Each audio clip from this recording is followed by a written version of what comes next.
അൻസിബ ഹസന് ഞാൻ മദ്യം വാങ്ങിക്കൊടുത്തിട്ടുണ്ട്. എന്തോ എങ്ങനെ? അൻസിബ ഹസന് ലക്ഷ്മിപ്രിയ മദ്യം വാങ്ങിച്ചു കൊടുത്തിട്ടുണ്ട് എന്ന് നിങ്ങൾ ശ്രദ്ധിച്ച് കേട്ടോണം. ലക്ഷ്മിപ്രിയ കുലസ്ത്രീ, സ്ത്രീകളിൽ കുലസ്ത്രീയായ ലക്ഷ്മിപ്രിയ ഏത് നേരവും ജപങ്ങളും നാമങ്ങളും ഒക്കെ പറയുന്ന ലക്ഷ്മിപ്രിയയാണ് പറഞ്ഞത് അൻസിബയ്ക്ക് മദ്യം വാങ്ങിച്ചു കൊടുത്തിട്ടുണ്ടെന്ന്. ബാക്കി പോരട്ടെ. രാത്രി 2 മണി വരെ ഞങ്ങൾ വർത്താനം പറഞ്ഞ് അവിടെ ഇരിക്കുകയും ചെയ്തു. ഞാനും അൻസിബയും കൂടെ വർത്താനം പറഞ്ഞിരുന്നു. അത് കഴിഞ്ഞ് 3 മണിയായപ്പോൾ ഞാൻ എൻ്റെ റൂമിൽ പോയി കുളിച്ച് ഫ്രഷായി എൻ്റെ പെട്ടിയൊക്കെ എടുത്ത് പോകുമ്പോൾ താഴെ ഞാൻ വണ്ടി കയറാൻ നേരത്ത് ഒരാളിനെ ഞാൻ കണ്ടു. ബെല്ലടിക്കുന്നു, അൻസിബയെ വിളിക്കുന്നു, അൻസിബ ഫോൺ എടുക്കുന്നില്ല. ബെല്ലടിച്ചിട്ടൊന്നും തുറക്കുന്നില്ല. 4 മണിക്ക് റൂമിൽ ആള് വന്നിരിക്കുന്നതാണ്, തുറന്നിട്ടില്ല. അപ്പൊ ജനിച്ചു വന്ന കുഞ്ഞിന്റെ നിഷ്കളങ്കതയോടെ അൻസിബ മാഡം വന്നിട്ട് വാതിൽ തുറന്നു. ഇങ്ങനെ നോക്കുമ്പോഴത്തേന് ഈ പുള്ളി കട്ടിലയിൽ ഇരിക്കുക, ഈ മനുഷ്യൻ കട്ടിലയിൽ ഇരിക്കുന്നു, എഴുന്നേറ്റിരിക്കുന്നു. അപ്പൊ ഇതാരാണെന്ന് ചോദിച്ചു. അയ്യോ, ഇതെന്റെ ബ്രദറാണ് എന്ന് പറഞ്ഞു. ഈ പറഞ്ഞതിൽ നിങ്ങൾക്ക് വല്ലതും മനസ്സിലായോ? എനിക്കാണെങ്കിൽ ഒന്നും അങ്ങോട്ട് മനസ്സിലായില്ല. നമുക്ക് ഒന്നുകൂടെ കേട്ട് നോക്കാം കറക്റ്റ് എന്താണ് പറയുന്നതെന്ന്. രാത്രി 2 മണി വരെ ഞങ്ങൾ വർത്താനം പറഞ്ഞ് അവിടെ ഇരിക്കുകയും ചെയ്തു. ഞാനും അൻസിബയും കൂടെ വർത്താനം പറഞ്ഞിരുന്നു. അത് കഴിഞ്ഞ് 3 മണിയായപ്പോൾ ഞാൻ എൻ്റെ റൂമിൽ പോയി കുളിച്ച് ഫ്രഷായി എൻ്റെ പെട്ടിയൊക്കെ എടുത്ത് പോകുമ്പോൾ താഴെ ഞാൻ വണ്ടി കയറാൻ നേരത്ത് ഒരാളിനെ ഞാൻ കണ്ടു. ബെല്ലടിക്കുന്നു, അൻസിബയെ വിളിക്കുന്നു, അൻസിബ ഫോൺ എടുക്കുന്നില്ല. ബെല്ലടിച്ചിട്ടൊന്നും തുറക്കുന്നില്ല. 4 മണിക്ക് റൂമിൽ ആള് വന്നിരിക്കുന്നതാണ്, തുറന്നിട്ടില്ല.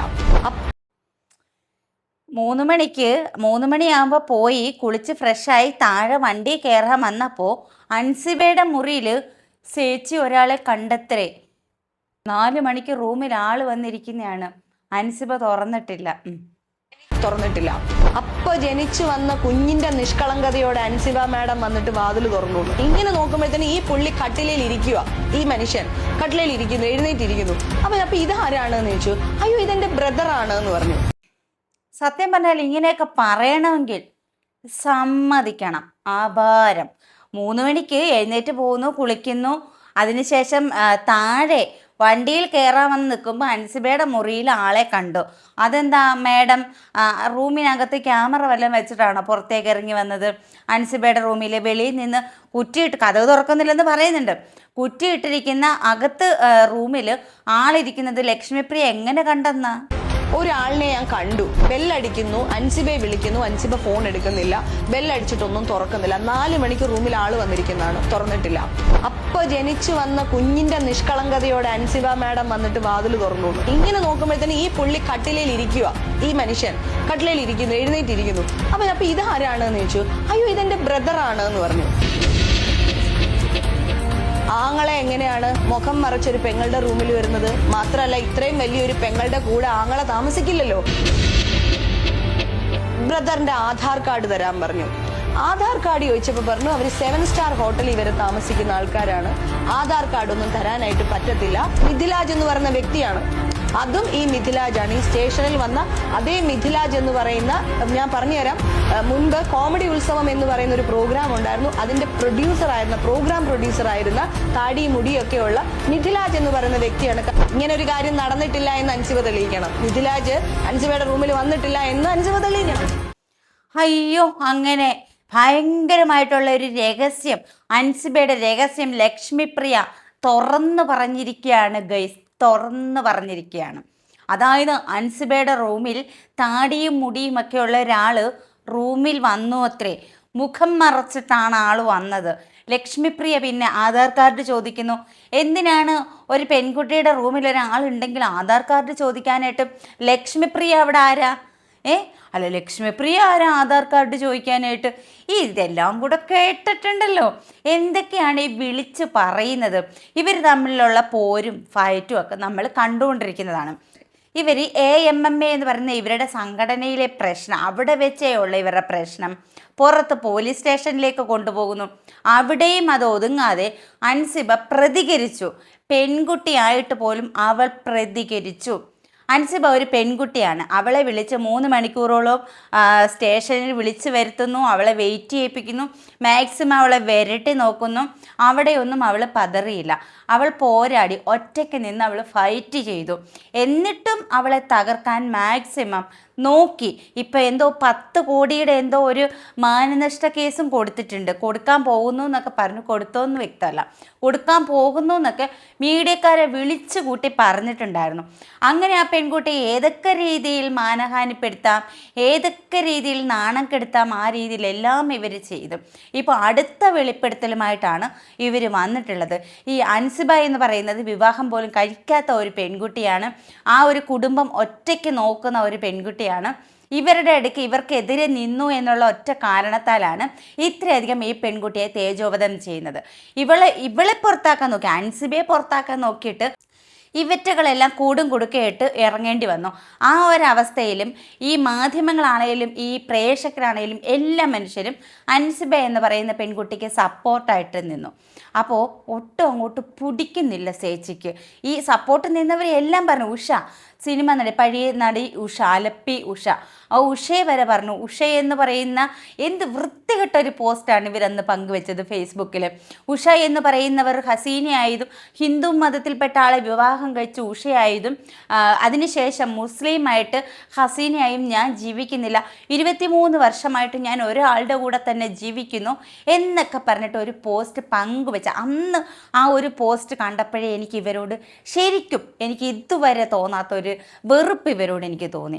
എന്തെന്ന് വെച്ചാൽ ഇവർ 23 വർഷമായിട്ട് ഒരാളുടെ കൂടെ ജീവിക്കുന്നു എന്നും പറയുന്ന ഈ സ്ത്രീ കുറച്ച് നാൾ മുന്നേ ഇവരുടെ ഫേസ്ബുക്കിൽ ഒരു പോസ്റ്റ് പങ്കുവെച്ചായിരുന്നു, ഞങ്ങൾ ഡിവോഴ്സ് ആകാൻ പോകുന്നു എന്നും പറഞ്ഞ്. ഡിവോഴ്സ് എന്ന് പറയുന്ന തീരുമാനത്തിലേക്ക് ഞാൻ എത്തി എന്നൊക്കെ പറഞ്ഞിട്ട് നിമിഷങ്ങൾക്കകം ആ പോസ്റ്റ് അവർ റിമൂവ് ചെയ്ത്, അതിനുശേഷം അവരൊരു എഴുത്തുകാരിയാണ് എന്നും പറഞ്ഞിട്ട് ഒരു ഇതൊക്കെ പങ്കുവെച്ച്. നമുക്കിതൊക്കെ അന്നേ അറിയാം, ഒരു എഴുത്തുമല്ല, ഒരു ചുക്കുമല്ല, ഒരു മണ്ണാങ്കട്ടയുമല്ല. ഇവരുടെ കുടുംബത്തിലെ പ്രശ്നം ഇവരുടെ ഭർത്താവുമായിട്ട് പിരിയാൻ പോകുന്നു എന്നുള്ള രീതിയിലാണ് ഇവർ അന്ന് പോസ്റ്റ് പങ്കുവെച്ചത്. ഈ ജനങ്ങൾ മണ്ടന്മാരാണെന്നായിരിക്കും ഈ സ്ത്രീ ധരിച്ചു വെച്ചിരിക്കുന്നത്. പിന്നെ അവരുടെ കുടുംബകാര്യം നമുക്കെന്ത് എന്നുള്ള രീതിയിൽ നമ്മളൊക്കെ സൈലൻ്റ് ആയിട്ട് നിന്നു. ഇപ്പോൾ ഇവർ ഈ ഉഷ, സിനിമ നടി ഉഷയെ പറഞ്ഞത് എനിക്ക് ഒട്ടും അങ്ങോട്ട് ഇഷ്ടപ്പെട്ടില്ല. ഉഷ അതിനെതിരെ നല്ല കണക്കിനൊത്ത മറുപടി കൊടുത്തിട്ടുണ്ട്. ഉഷ പറയുന്നുണ്ടായിരുന്നു, അന്ന് സിനിമയിൽ അഭിനയിക്കാൻ വന്നപ്പോൾ ആ ഡയറക്ടറാണ് അവരുടെ പേരിട്ടത് ഉഷ എന്ന. അന്ന് അവർ ഹസീനയായിരുന്നു, ഇന്നും അവർ ഹസീനയാണ്. പിന്നെ ഡയറക്ടർ പേര് ചേഞ്ച് ചെയ്ത് ഉഷ എന്നാക്കി. പുറം ലോകം അറിയുന്നത് ഉഷ എന്ന പേരിലാണ്. ഹസീന എന്ന ഇവരുടെ കൂടെ പഠിച്ചവർക്കും ഇവരുടെ റിലേറ്റീവ്സിനും ഇവരുടെ നാട്ടുകാർക്കൊക്കെ ആയിരിക്കും ഹസീന എന്നറിയുന്നത്.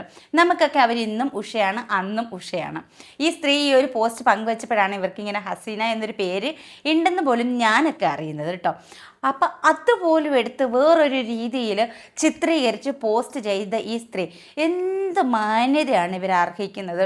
ഇന്ന് തന്നെ ഒരു വ്യക്തിവൈരാഗ്യത്തിൻ്റെ പേരിൽ ഒരു പെൺകുട്ടിയെ ഇത്രയധികം സോഷ്യൽ മീഡിയയിൽ ഒരു ഇൻ്റർവ്യൂ എന്ന പേരിൽ ഇത്രയധികം മോശക്കാരിയാക്കാൻ ശ്രമിക്കുന്ന ഇവരെന്ത് മാന്യതയാണ് അർഹിക്കുന്നത്? ഇവരെന്ത് സ്ത്രീയാണ്? ഇവർ സ്ത്രീയല്ലേ? ഇവരൊരു ഭാര്യയല്ലേ? ഇവരൊരു അമ്മയല്ലേ? ഇവർക്കുമുള്ളതൊരു മകളാണ്. എന്നിട്ടാണ് മറ്റൊരു പെൺകുട്ടിയെ ഇവർ മോശക്കാരിയാക്കാൻ നോക്കുന്നത്. ലക്ഷ്മിപ്രിയ, നിങ്ങളോട് ഞാനൊരു കാര്യം ചോദിക്കട്ടെ. നിങ്ങൾ മദ്യം വാങ്ങിച്ചു കൊടുത്തു എന്ന് പറഞ്ഞു, നിങ്ങൾ നല്ലൊരു സ്ത്രീ ആയിരുന്നുവെങ്കിൽ, അല്ലെങ്കിൽ നിങ്ങൾക്ക് അവൾ അനിയത്തിയെപ്പോലെ ആയിരുന്നു എങ്കിൽ നിങ്ങൾ ഒരിക്കലും മദ്യം വാങ്ങിച്ചു കൊടുക്കത്തില്ല. അങ്ങനെ ഒരു അഡിഷൻ ആ പെൺകുട്ടിക്കുണ്ടെങ്കിൽ അവളെ അതിൽ നിന്നും പിന്തിരിപ്പിക്കാനേ നോക്കത്തുള്ളൂ. നല്ലൊരു സുഹൃത്തും നല്ലൊരു ചേച്ചിയുമൊക്കെയാണ് അങ്ങനെ ചെയ്യത്തുള്ളൂ. നിങ്ങൾ പക്ഷെ അങ്ങനെയല്ല ചെയ്തേ. നിങ്ങൾ തന്നെയാണ് പറഞ്ഞത് നിങ്ങൾ മദ്യം വാങ്ങിച്ചു കൊടുത്തു എന്ന്. അപ്പം നിങ്ങൾ പുണ്യാളത്തിയാണോ? ആണോ? നിങ്ങളുടെ കണ്ണിൽ നിങ്ങൾ പുണ്യാളത്തിയാണ്, കുലസ്ത്രീയാണ്, മാടയാണ്, കോടയാണ്, എല്ലാമാണ്. പക്ഷെ നിങ്ങൾ എന്താണ് ഏതാണ് ഈ പ്രേക്ഷകർക്ക് വ്യക്തമായിട്ടറിയാം. നിങ്ങൾ ബിഗ് ബോസിൽ വന്നപ്പോൾ ഒത്തിരി സപ്പോർട്ട് ചെയ്തതാണ് ഒത്തിരി സപ്പോർട്ട് ചെയ്തത്. അതൊക്കെ അബദ്ധമായി പോയിന്ന് ഇപ്പോൾ നിങ്ങളുടെ ഓരോ പ്രവർത്തികളും ഓരോ രീതികളും കാണുമ്പോൾ മനസ്സിലാക്കാവുന്നതേ ഉള്ളൂ. ഇവരുടെ ഭർത്താവിൻ്റെ അടുത്ത് അൻസിബ എന്തോ മെസ്സേജ് അയച്ച് പറഞ്ഞു എന്ന് കരുതിയിട്ടാണ് ഇവർക്ക് ഇത്ര വൈരാഗ്യം ആ പെൺകുട്ടിയുടെ അടുത്ത്.